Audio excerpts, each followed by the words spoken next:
জায়গায় কি লিখবা? সোহান told me, হ্যাঁ।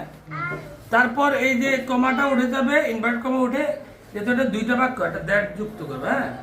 তারপর বলছে যে আই মি মাই লিখতে পারবে না, এই দেখো এই যে আই মি মাই লিখতে পারবে না। আই যদি থাকে তাহলে এখানে আসবে, হ্যাঁ। তো এখানে এখন কে আছে? সোহান। তাহলে সোহানের প্রনাউন ব্যবহার করবে হি, ঠিক আছে। ব্র্যাকেটে এস লিখতে পারো সোহান। আর এখানে কি আছে? ড্র আছে, ঠিক আছে। এখানে দেখো এই যে এইদিকে দেখো, এদিকে এই যে ড্র থাকলে ড্রু লিখবা, ড্রু থাকলে হ্যাড ড্রন লিখবা, ঠিক আছে। এই যে এই জায়গা দেখো, এই যে ড্র থাকলে ড্রু লিখবা, এই যে ড্র থাকলে ড্রু লিখবা, ড্রু থাকলে হ্যাড ড্রন। তাহলে আমাদের এখানে আছে কি? ড্র। আর আমরা লিখে দেব ড্রু, মানে হলো পাস্ট ফর্ম ব্যবহার করব, হ্যাঁ জি স্যার, মানে পাস্ট ইনডিফিনিট টেন্স ব্যবহার করব। স্যার বলছি, আচ্ছা উঠাও, খাতা উঠাও, হ্যাঁ এই যে সোহান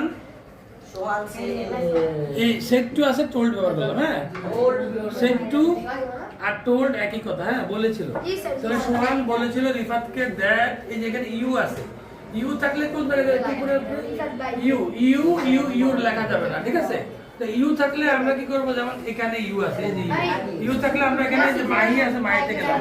তো এখানের মধ্যে আমাদের মি আছে নাকি না? এখানে ই আছে, এই যে রিফাত, ঠিক আছে। তো আমরা ইউর পরিবর্তে রিফাতকে হি লিখবো, রিফাতকে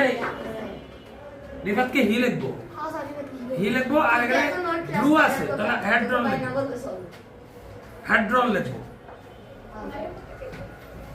তোমরা উঠাও উঠাও, হ্যাড ড্রন।